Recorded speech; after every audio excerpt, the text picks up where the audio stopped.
The views expressed and the opinions given by the individual host, guest, random reptoid, or chupacabra may not necessarily reflect those of AM 950 Radio, its affiliates, or its sponsors.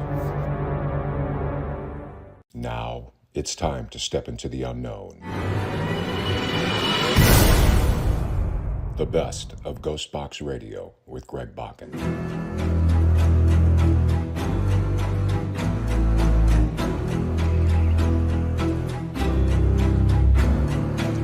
This is the best of GhostBox Radio with Greg Bakun on AM 950.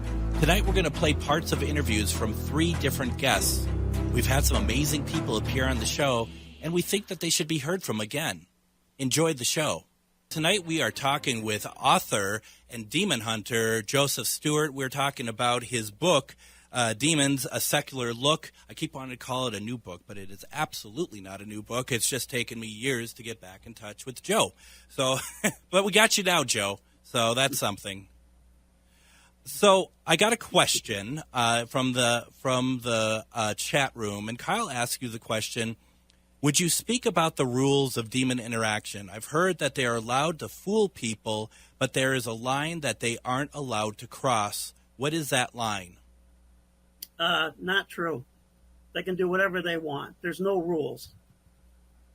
I mean, why? I mean, it makes sense that there wouldn't be rules. Otherwise, there. I mean, it would be. It's kind of a romanticized view, I think, of demons in a way, right? That like vampires, like they can't do certain things. They have to be invited in. Is that part true though? Like demons need to be invited in, or do they literally just prey on anybody? Demons prey on anybody. They're just like predators in the sense of looking for the weak and the sick. People with that are down and out. Bad addictions, alcoholism, that type of thing.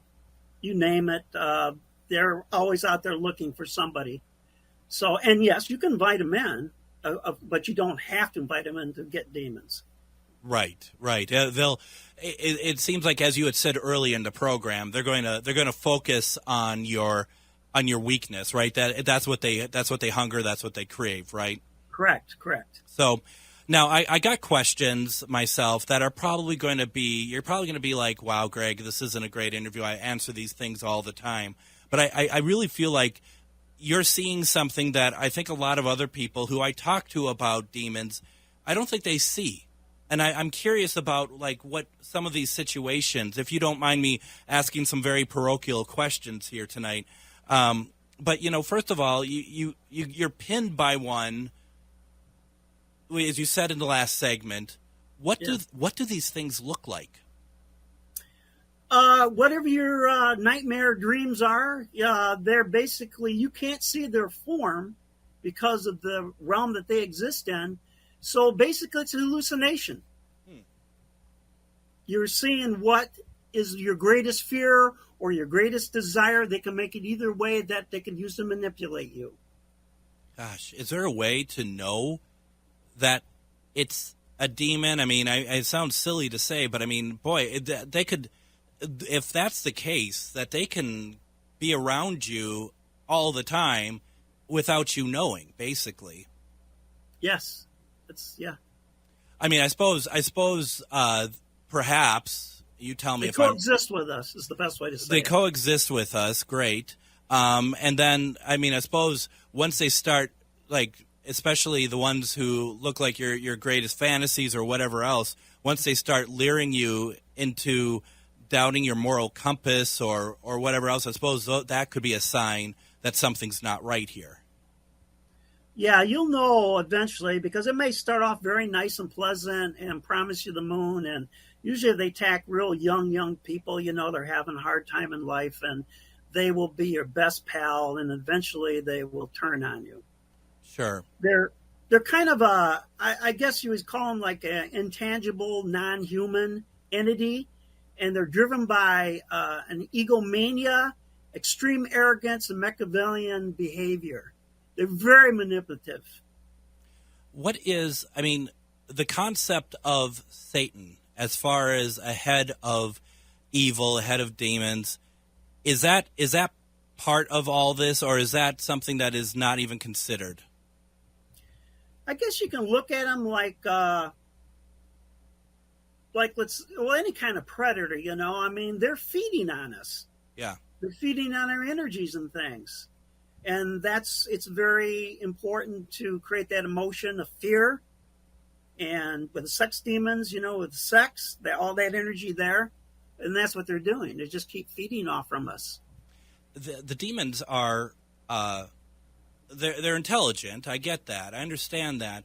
But would you say their need for chaos, their need to do what they do to people, is that no different than, say, the need of what a piranha needs to do, a need of what a shark or a tiger or a lion, that this is just in their DNA, so to speak, and that this is what they do? There's no demons that's going to turn and become good or anything like that. This is what they are. This is what their existence is for. This is their nature. Yes, this is their nature. The one thing about them is and the reason I called the book A Secular Look was because if you start viewing the demons with the blinders of a religion, with their dogma, there's a lot of things that you're not going to see and going to omit that could get you killed. So you need to be open-minded and take it out of all that context and look at it for what it really, truly is. I think that's very smart, and that's kind of what I was getting at for sure when I was asking about like the exorcism and stuff. And growing up Catholic myself, I mean, I find that all that stuff so fascinating, like the Vatican and how all that works. But I also need, and I'm learning more and more as time goes on, that there is such a bigger view to just everything in general. This is not meant to put off any Catholics or anything. I'm not having to go at any religion. But when you're looking at something like this, you're going to learn real fast, I'm sure, Joe, that if you're just going to focus on any one religion, you're going to find yourself in a heap of trouble. Correct. And I work in all religions. I work with cultures that don't have any religions that are afflicted by the demons. So.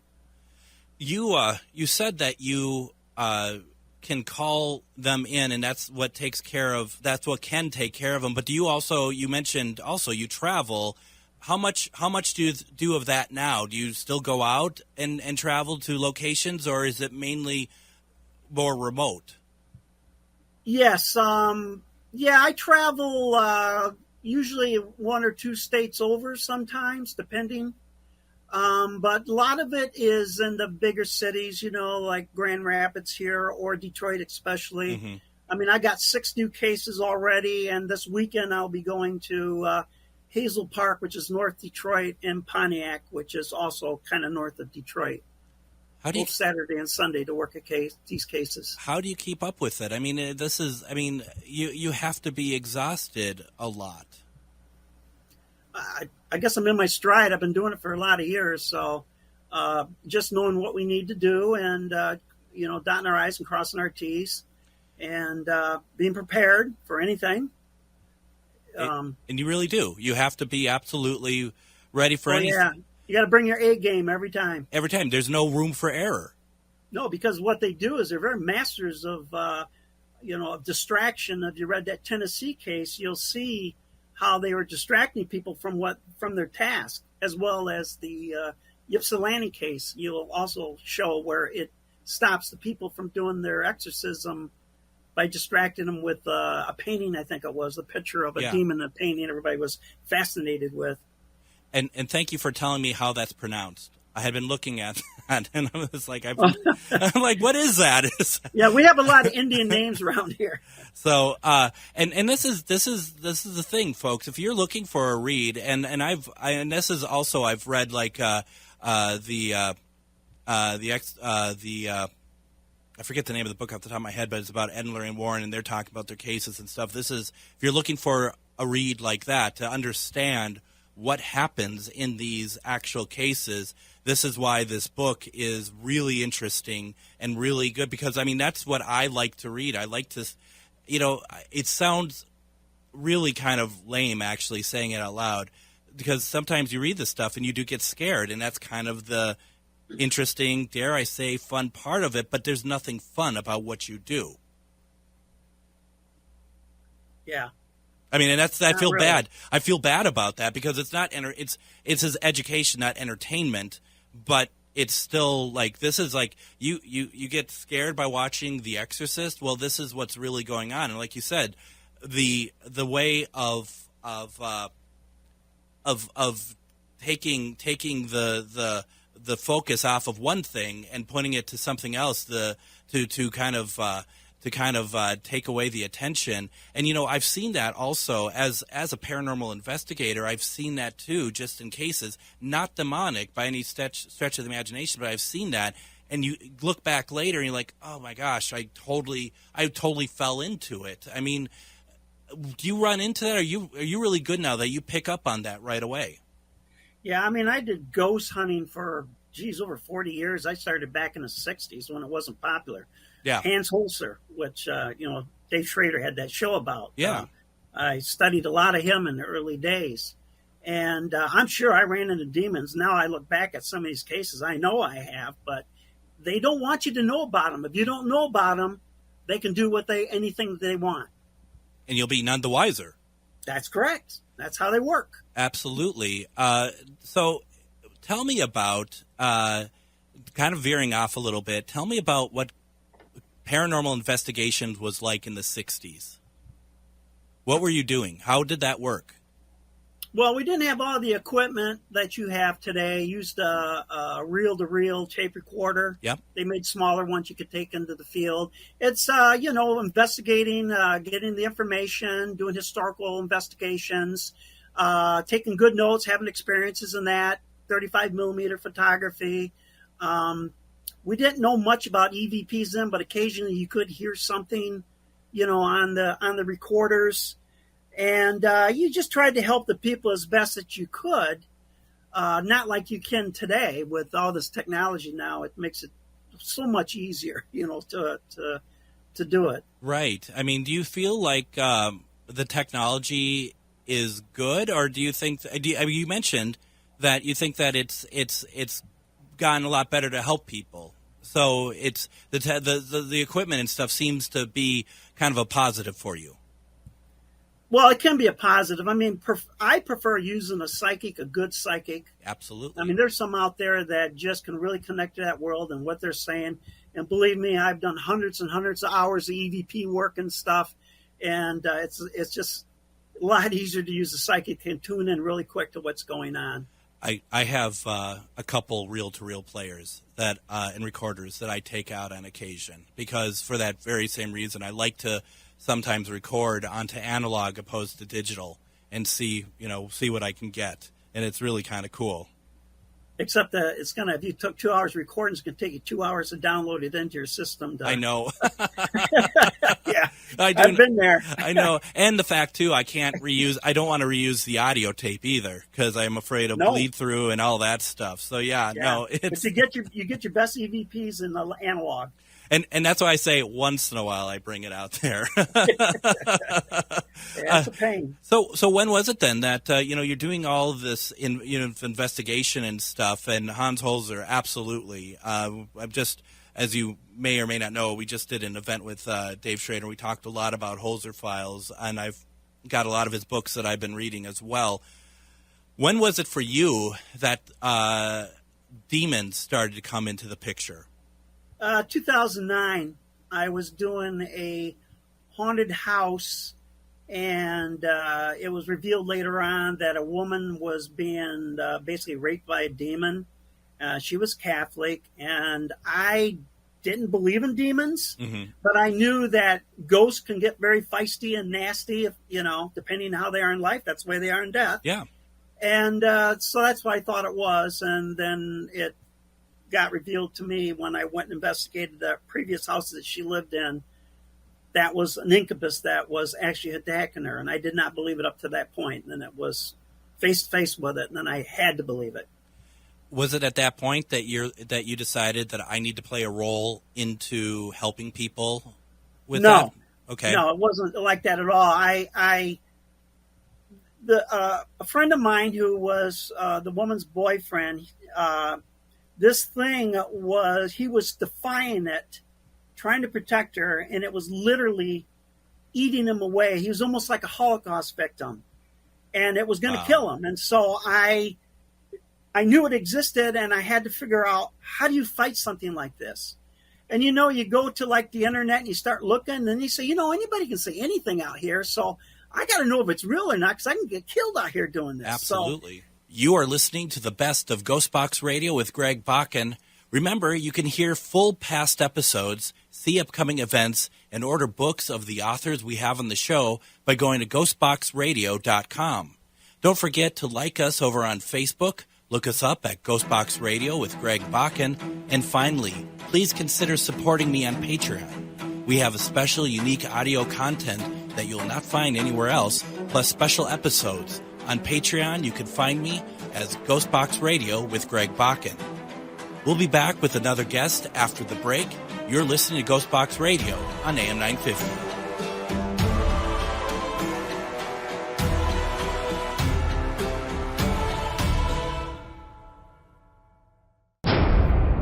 The best of GhostBox Radio with Greg Bakun. Did any of you watch or pick up on what was happening with this congressional hearing today that was all about information that had been kind of kept away from Congress regarding UAPs and regarding everything that's around it?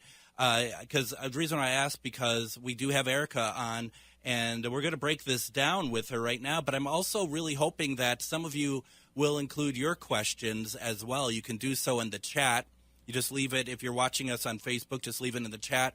We'll ask the questions. Erica can do her best to answer them. We just want to have a conversation about this. And Erica, I guess let's just be very, very generalized here. What did you think today? What did you think of today? It was very interesting to me, and I want to just go back and clarify. The Nimitz Tic Tac encounter was 2004. Okay. And so I just want to clarify that. But it was interesting because when I was watching, I think we're excited because we think that this is another moment in time where we could peek behind the veil and where we could potentially be told that there is extraterrestrial life or there's some other life form interacting with us. And today, when I watched the hearing and I saw specific people, Graves, Fravor, Grush, there, and they were flanked by a crew of people, Jeremy Corbell and George Knapp, who have repeatedly over the years offered unsubstantiated claims about a lot of different things, objects, ranches, people. That was a red flag for me. It was also a red flag for me when Grush, who had mentioned, on different news reports that he had seen, dead bodies, aliens, all of these things, crash retrievals. And yet today, when he was under oath, he didn't divulge the information that he has divulged on the press, which is a huge red flag. That should be a red flag to all of us. Here you've got somebody who is claiming to be a whistleblower, and yet there they are in front of Congress, this committee, and they're in front of the world, and they're claiming that they are so victimized, they've been threatened, and they are protected by the Whistleblower Act, and then they're not going to disclose what they did to the media. That's to me, that should be reason enough to not really take anything he's saying seriously, and people need to question that. I also, like I said, found it disconcerting to see two people, I'll say it again, I just said this, but George Knapp and Jeremy Corbell, who have promoted fictitious stories like the Bob Lazar story, like Skinwalker Ranch. That doesn't send a good message out to the people of the world who truly care about doing good research and about finding something incredible. When it comes to Grush and his inability to get into too much detail during the hearing, but as mentioned, that those details are much more available when he wasn't under oath. And I guess my point I'm trying to get at is, do you think that's simply because he was under oath? Well, I definitely, yes, I do. it's a tough thing to go under oath and lie. Yeah. And I think that they were, obviously they skirted the issues, and I think it's pretty bad. Like I said, when you can go out to News Nation and different media sources and promote wild claims, and then you have the attention of the nation. You've got it. Well, some people who are concerned with the subject, right. and you've got this is your chance to talk about this and lay it out, and you've laid out the same old stuff that we've heard before. So I think that was a definite fail in that regard. What would the point be of doing and having this hearing? Because the point that we're being told about is that that government is being kept in the dark, Congress in particular being kept in the dark about this information. That there is that they didn't feel, and correct me if I'm wrong here, like Grush was saying that they didn't feel like that they could be transparent about what they saw without getting some sort of retaliation of some kind from either their peers in the military or their commanding officers. So, if they're not talking about what's really happening, they're just doing broad brushstrokes. What would the purpose be of having a hearing like this to begin with? Well, I think it's. I would imagine it's a bit of grandstanding. I believe it's a bit of political theater. Yeah. I find that when you're looking at the overall theme of Jeremy Corbell, it's weaponize, weaponize, weaponize. We're hearing that a lot, in the media with regard to sowing discontent and distrust in our government, which is interesting. But I also want to say that it was very wonderful to see a bipartisan effort where you had both sides that were being respectful of each other and, wanting to ask questions and wanting to get people on the record to make their claims or run away from the claims that they've made. So I think that was a very important thing today in that regard. And that's the part that I do keep going back to in my mind is that, I've been watching the coverage all day when, like on different news outlets, when people from Congress are being interviewed about it, and they'll have like a Democrat, a Republican, they're basically, arm in arm. They're really excited that they're doing this. It's bipartisan, but you still having Corbell, excuse me. He's doing, he's doing this weaponized stuff. It just seems kind of anachronistic that, these two things are kind of go against each other. And in my mind, the weaponization claims and then the bipartisanship. Do you think that there's people in Congress who are not fully understanding what's happening here? Yes.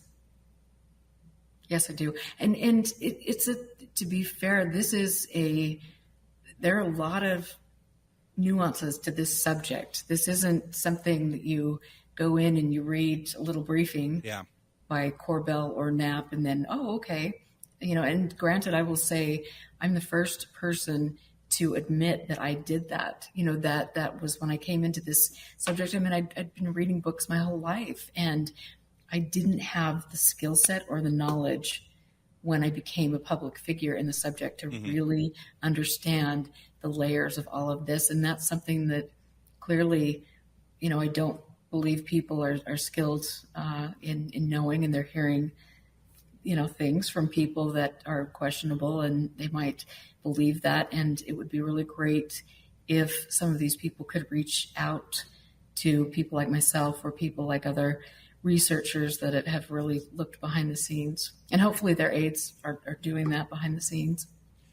Yeah, I think, it feels like a little bit that like people like Grush is kind of banking on perhaps them not looking too far behind the scenes, where if you're just going off of what's being presented at the hearing just by face value, there's a lot of interesting things there. And, probably one of the things that is, in my mind, the most interesting is he had interviewed officials who had direct knowledge of aircraft with non-human origins and that so-called biologics were recovered from some craft.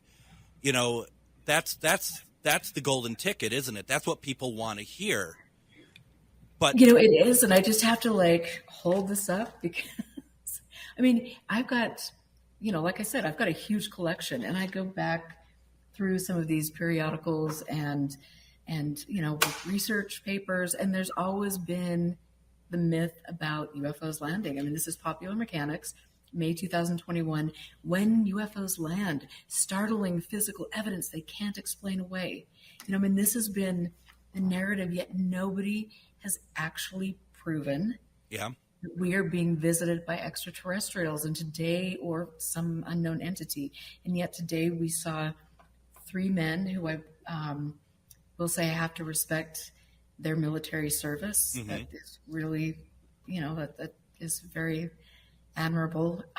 But at the end of the day, where's the proof? Why go through all this when you are protected under the whistleblower status and you're not providing things?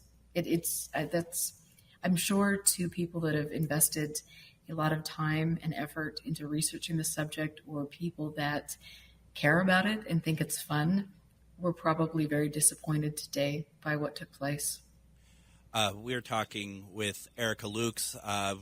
We've seen her on so many programs talking about UFOs, UAPs. We're talking about the congressional hearing today. I would be very interested, anybody who is listening, put a comment in the comment section of if you're streaming this, and let us know your thoughts. I'd be very interested to know what people thought, even if you didn't watch the whole thing, if you read an article, if you just were just taking part in some way, you're not totally invested, but you knew what is happening. Would love to know your thoughts. Please put it down there so we could read those. But, you know, I think the one thing that I found that struck me when I was watching it this morning, and I've seen it commented on in different news sources, was a lot of like Grush in particular. He told a lot of what other people had experienced, not necessarily completely what he's experienced. It seemed to be a lot of like secondhand news, but they weren't there to actually speak at this forum either. Right. That was all he has to offer, you know, is secondhand information. And I think that several major, you know, media outlets picked that up. I think most people that are logical could pick that up and just say, wait a minute, here's this big whistleblower testimony and it's all secondhand information. Yeah, it really did seem that way. And you are right. I mean, of course you're right. You know what you're talking about far more than I do. I got the date wrong of the Tic Tac video from 2004. There was another one, though, from 2017, wasn't there, though, that was released? Well, 2014, 2015. Okay. That was the Graves story. So, yep, I mean, it is interesting. The reason why I ask that, why I bring that up, and this is going to sound, you know, like I said to you before the show, sometimes the show can be a bit, you know, amateur hour AM over here. But when the thing that really struck me, and I can't remember who was being interviewed, but he had said something about where everyone was saying that some of these craft were going thousands of miles an hour. That he said in one of the one of the videos, and I don't think it was the 2004 one. I could be wrong. I don't think it was a Tic Tac one, but it was actually like 40 miles an hour. That it wasn't going very fast at all. You know, there have been different accounts of that and people that have researched that. I think Mick West has done a really good job at talking about some of that. And so, I mean, those things can be argued. And again, like where is the information backing up their claims? Yeah. Well, absolutely. You know, that's just their claim. You know, they should have all sorts of things other than George Knapp and Jeremy Corbell's statements that were submitted. You know, it's show us the evidence. The burden of proof is on the claimant. You know, and so far they have not produced anything tangible. That they're kind of living off of the hearsays.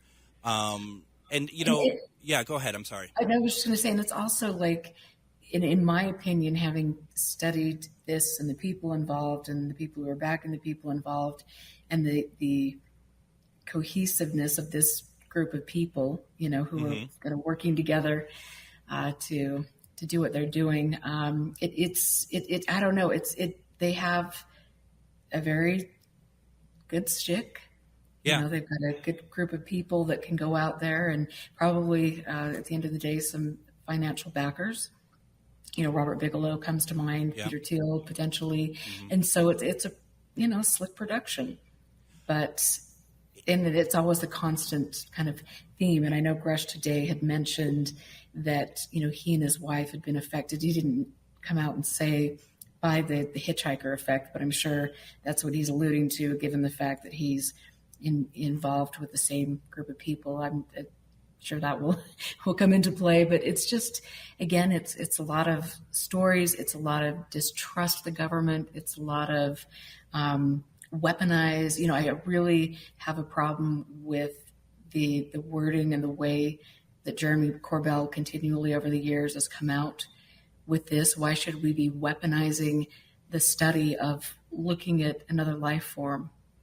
And, I also want to just say that clearly on the record, you have NASA officials, you've got government officials that are throwing down the hammer and saying, we've studied this, we've seen the evidence, there is no proof that extraterrestrials are here. You are listening to the best of GhostBox Radio with Greg Bakun. Remember, you can hear full past episodes, see upcoming events, and order books of the authors we have on the show by going to ghostboxradio.com. Don't forget to like us over on Facebook, look us up at GhostBox Radio with Greg Bakun, and finally, please consider supporting me on Patreon. On Patreon, you can find me as GhostBox Radio with Greg Bakun.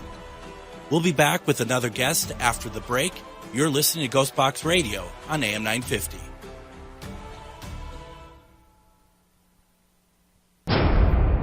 The best of GhostBox Radio with Greg Bakun. We are talking about the sounds Bigfoot makes, and you might be like, well, we haven't talked about any sounds Bigfoot made yet. And, honestly, Robert, I'm not quite sure how we're going to do this in the sense of we're going to play these, and I don't know if it's just like, does that sound right to you? And you're going to be like, yeah or no. I mean, but I think that they're interesting. I think they're interesting to just listen to, if that works for you. It's fine. Yeah. All right. He's just like, why am I here tonight? And it's a fair question. Now, there's a couple more things that have come through. Robert, when you go out and do your research in the field, do you create a gifting stump? No, I haven't done that. I know what you're talking about and stuff, and I know people that have done that with their house. They've left stuff out in their house and stuff, but I do know some investigators have done that. I haven't done that. We did it in Indiana, and we like Zanzi did.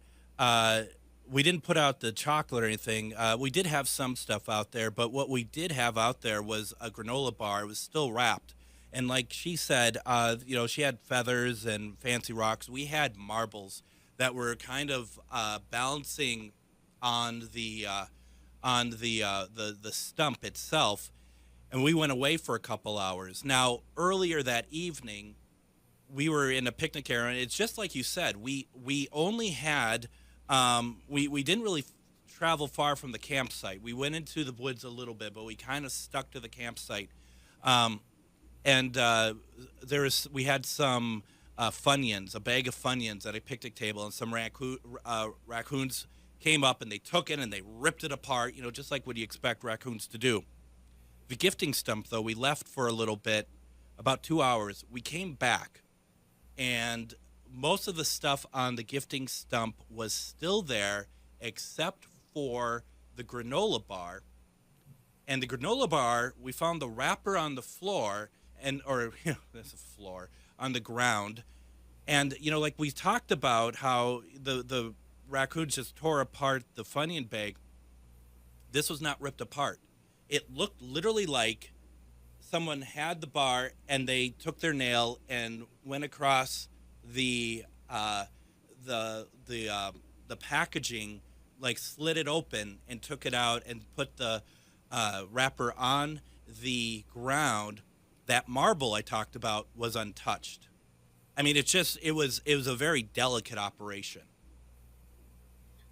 Most of the time that I know investigators do it, they set up a trail cam or some kind of a recording device to keep an eye on the area where they put some gifts. And I know a couple times where they left like apples and peanut butter and stuff, and this stuff came up. Then again, they've had some raccoons and some other animals come up and get it. I always wanted to suspend an apple on a rope. Ooh. Where the raccoons and stuff couldn't get it. Yeah. I just haven't done it. I mean, I've talked to friends of mine, Nick and them, about doing it, and to be honest with you, I probably need to go ahead and start doing that, because I've talked about it a bunch of times, and then set up our trail cameras in areas where these things have been seen. Yeah. And that way, it's kind of, how would I say it? What else can grab an apple off of a rope? And you can have that dangle pretty high because they're very tall. So yeah, you're right. And this and you could do it where the length between, if you did it off a limb and the rope was tall enough that, like to your point, the raccoons can't just shimmy down the rope to get the apple or whatever. They're not that smart enough to do that. No. No, I'm not that smart to do that. I've seen people do similar, and the animals come up from the bottom and they try to jump up and get it, and to no avail, and then they just kind of give up and go off. But I've never seen them get smart enough to go up the tree and come down the rope to get it. No. If you do that, please let me know. I'd love to know what you find with that. I think that's a fantastic idea. You need to do that. I need to do that. You do. Like I said, me and the group I go out with, we've talked numerous times about doing it.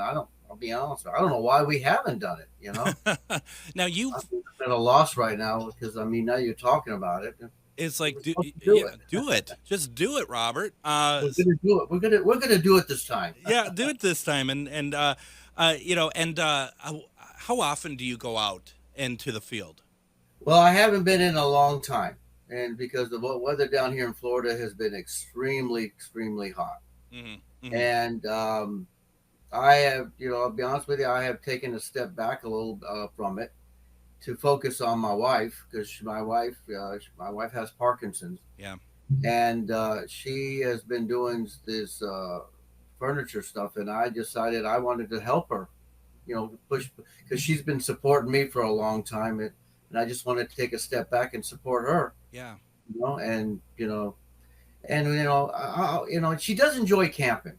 She does enjoy going out there. She's a fantastic photographer.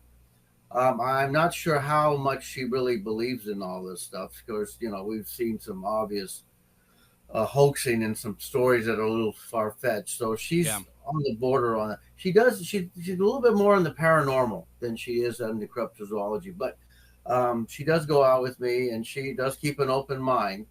But she, if she doesn't think somebody's being truthful and stuff, she will call them out. When you're saying this, and when you're talking about that apple, and it's like, why haven't you done it yet? Robert, why haven't I had you on talking about paranormal and ufology? Because you're well versed in all of that as well. We never seem to talk about that. I love all that stuff. The paranormal, ufology, the unexplained. Yeah. Missing people, the Bermuda Triangle. I love, that's, it's not just Bigfoot. Bigfoot seems to have been what it is, I enjoy going out in the woods, and I enjoy looking at this stuff, Bigfoot's an excuse to go out in the woods. Not saying I don't, I think there's something out there, bottom line. Mm-hmm. But I also like going out there and, going into an old abandoned house and stuff with my wife and stuff, and looking at stuff. And we do know all the paranormal groups down here in Florida. Yeah. And, I'll be honest with you, we've actually talked about, maybe going out and checking out some, paranormal places and stuff versus, doing the Bigfoot, especially when it's really hot, You're in the swamp. Go in the woods. You're in the swamp. What are they called down there? Skunk apes, or? They call it the skunk ape. I kind of, Well, I mean, it's traditionally called the skunk ape. Dave Shealy kind of, Yeah. popularized that term, but it was actually used a lot longer before he ever used it. I mean, it was called the Everglades ape. Mm-hmm. And some people just, never really associated it with Bigfoot till the Patterson film came out. And then people started, hey, we got one of those down here. And then a gentleman, last name Osborne, in 1971, when him and two other guys were out in the Big Cypress Swamp, saw it. And when they were interviewed, he pretty much animately said, it's a skunk ape. Yeah. So the name stuck. Some investigators don't like it. Ramona Clark Hibner in the 70s hated the term, and she actually called it the Yeti. She liked the term Yeti. Yeah. Some people refer to it as Bigfoot. Some people refer to it as a swamp ape. I'll be honest. It's the skunk ape because that's pretty much people refer to it down here in Florida. I prefer the term swamp ape. Yeah, I like It's got a better ring to it, because up in Texas they call it the wood apes. So here in Florida we have the swamp apes. And one thing I forgot, I never really talk about when I retell the story that I had 100,000 times. But one thing I never talk about, and was thinking of the term skunk ape, was the smell that we encountered as well in Kentucky. The kind of the dank urine, very, and like it's just it was very potent. Even when we didn't see that creature, it was like all of a sudden it was just around us, that odor that just kind of raised our alarm of like, okay, what is going on here? Believe it or not, this animal, and I'm not just talking the Florida one, there's reports of the animal, the Sasquatch over in California, Oregon, and it's been known to give off a smell too. People have known a very pungent smell. The Honey Island swamp monster, the Falk monster, again, people have noticed this pungent smell.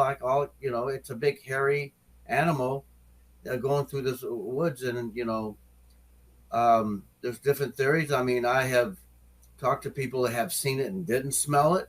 Yeah. I've talked to people that have smelt it and didn't see it, and I've seen, last one, of course, people have seen it and smelled it. So it's kind of, well, it could be anything. It's been known to give off a pungent smell. Now, what is the name of that site? Because Marcy's asking the question. She's like, I've heard that there's Bigfoots in Sierra National Park. Has anyone investigated there? My guess is that if someone knows that there is a creature, they've investigated it. And there is a website that you have talked about before that kind of tracks where people have seen sightings of these creatures. Well, the best one is Matt Moneymaker's site, the BRFO. He has a very, very comprehensive and probably the best one database out there of sightings, not only in the United States, but all over the world too. Right. And he does have a team of investigators that goes out and when a report comes in, and they'll go take a look at, unfortunately, some of the reports that come in, the person, is telling a report of something he saw like 10 years ago. Yeah. So that's kind of hard to investigate it. But, like I said, the BRFO is probably, in my opinion, one of the better sites out there when it comes to, doing research and looking. Because I tell people, when you're going out to an area, go to the BRFO, see if there's been any activity in the area that you're going before you go out there. Do you feel that it's, and we're going to get to some sounds here in a second, but do you feel that it is, if you're looking and you don't see a report of a sighting, do you feel that it's maybe not a place that you should go and look, or do you think that that's more of like a kind of a lost opportunity and that you should go and check it out? Me, I only go to where I've been told or read where there's been some activity, because there's a reason why the animal's out there. Now, you can find an area close by where this, there may be some sightings, and you look over and say, well, look at this wooded area over here. Maybe it's, gone over there. I have done that. I've actually looked over at this area and say, well, look, there's a creek going through here. I wonder if this animal is traveling the creek. It was seen going in this direction, And so let's go see if it actually, let's see if we can head it off at the pass and see if it actually comes down in this area, Absolutely. So, I mean, yeah, you got to kind of do a little bit of detective work, or kind of trying to think where you anticipate it, the next sighting might be. Which is the fun. Which is the fun part, right? I mean, that's I mean, that's the best part. We're going to need to head to break here in a second, but I want to play a roar, and these are from woodape.org. Just as I think that this, I mean, I'm sure there's other sites, maybe they're better sites. I do not know. If you know of good sites out there, folks, let me know. But I looked, and these are well documented sites. There's a lot of information about these audio recordings. This recording from 2017 is actually of two individuals and was recorded not long after the team had loudly broadcasted playbacks of great ape vocalizations. The roars may well have been intended to defend territory throughout intimidation. Robert, I'm going to play this clip right now. Hopefully you all can hear it.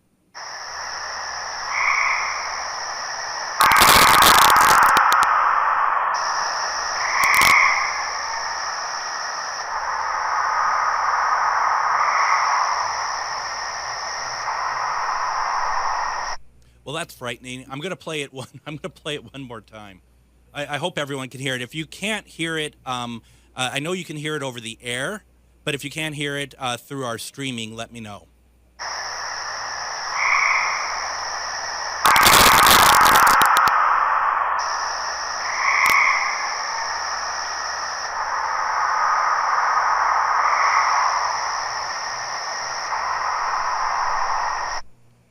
So what do you think of that, Robert? Sounds like an eagle screeching to me. So you're thinking that it's not a creature, not a Sasquatch? Well, based on some of the recordings that I feel might be some validity to it. You are listening to the best of GhostBox Radio with Greg Bakun.